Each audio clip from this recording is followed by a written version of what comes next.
Assalamualaikum warahmatullahi wabarakatuh. Sahabat muslim inspirasi yang dimuliakan oleh Allah Subhanahu wa taala. Hari ini kita akan mengkaji sebuah hikayat yang terdapat di dalam kitab Al-Mawa'iz Al-Usfuriyah. Anna rajulan kana waqifan bi'arafatin wa fi yadihi sab'atu ahjarin. Ada sebuah kisah seorang laki-laki ketika dia melakukan wukuf di padang Arafah, lalu di tangannya ada 7 batu. Faqad asyhadu anni inda rabbina bi anni asyhadu an la ilaha illallah wa anna muhammadar rasulullah. Lalu dia berkata kepada batu-batu tersebut, kalian bersaksilah untuk diriku di hadapan Tuhan kita nanti bahwasannya aku bersaksi bahwa tiada Tuhan selain Allah dan Muhammad adalah Rasulullah. Fanama, lalu tiba-tiba dia tertidur. Fara'a fil manami kama yaron na'imu.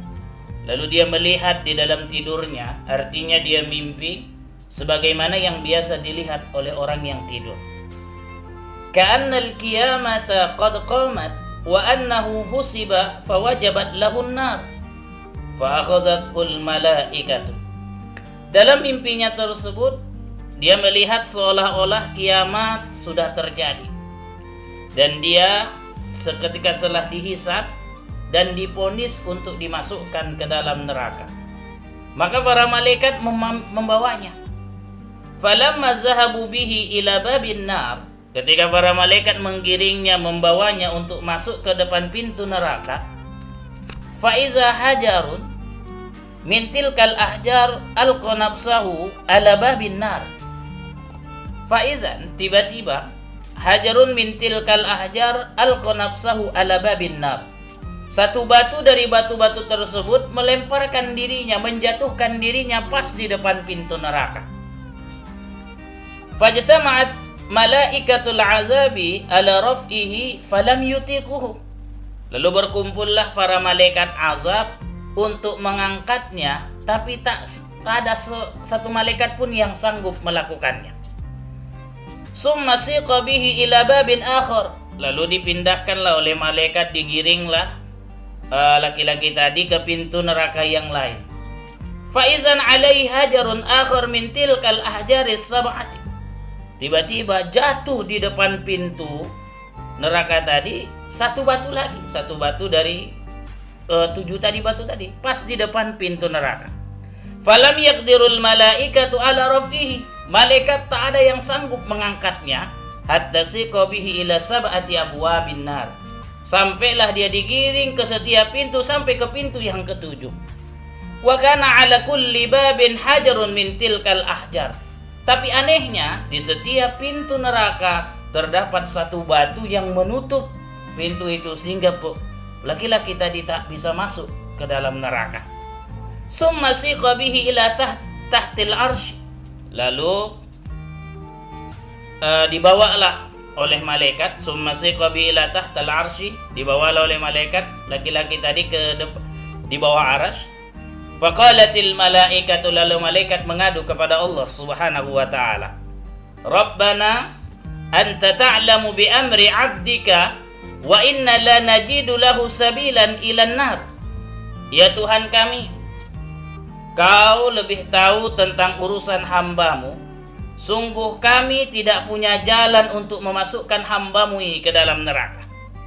Faqala Rabbu tabaraka wa ta'ala. Lalu Allah Subhanahu wa ta'ala berkata, abdi asyhadatil ahjar falam tudayyi haqqaka.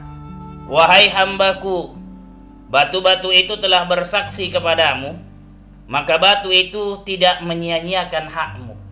Allah berkata kepada laki-laki tadi, fakaifa udayyi'u